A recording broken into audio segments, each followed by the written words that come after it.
السلام عليكم ورحمة الله وبركاته. إخواني، وأنا كنتصفح في صفحات الفيسبوك لفتت الانتباه ديالي هاد الصورة هادي اللي كتمثل دوك جمعية معاهدة الطبيعة اللي كيقودها ويحمان، وهما يحرقون العلم الإسرائيلي.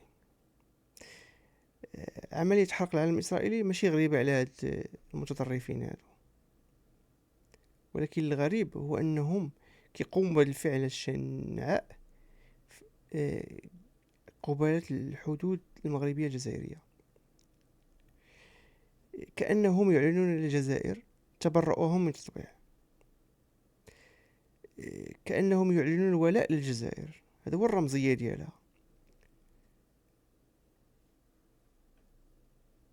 أو أنهم يستعملون الجزائر للابتزاز للدولة المغربية، كيقولوا للدولة المغربية بأننا غنواليو الجزائر، بأننا غنكونوا في صف الجزائر.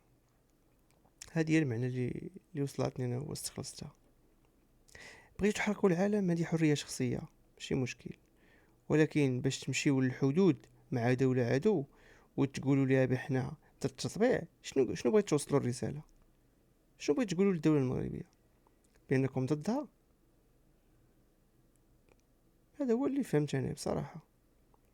وكنعتبركم غير طابور خامس كيقلب على هفوات للدولة المغربية، هفوات لأي حدث في المغرب باش تبتزوا الدولة، كأنكم تصطادون أخطاء الدولة فقط باش تعارضوا سياسات الدولة المغربية.